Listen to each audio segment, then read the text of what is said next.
Bryant and May, the match people, they had 600 employees, and they used to put a lunch each on for them and charge them a shilling each.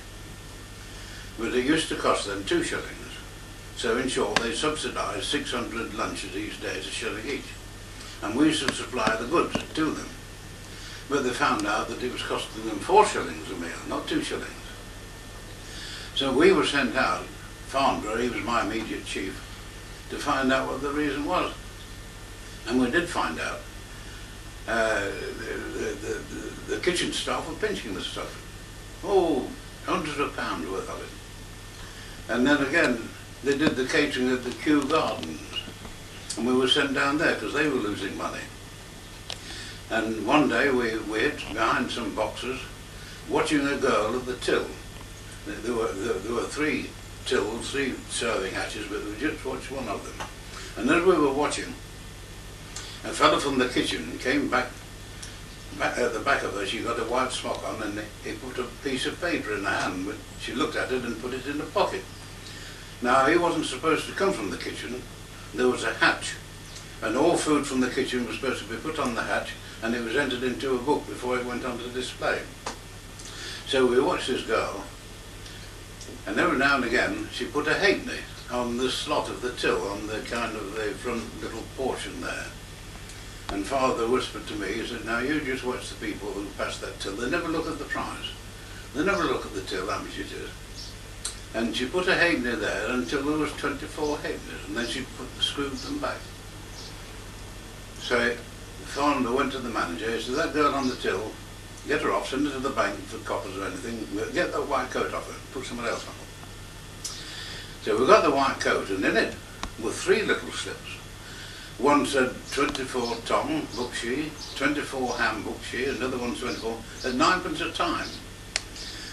And she put the 24 there to know when she'd rung the 9pence short up on the till. So at the end of the session she could take 36 9pence, no, 24, 72 9pences out and split it between the kitchen staff. Okay? But the worst one we ever had, there was a big club in Pall Mall, and they were losing about £600 a week, and they couldn't understand it. And we were sent in, about 5 of us, and I was with Farnborough.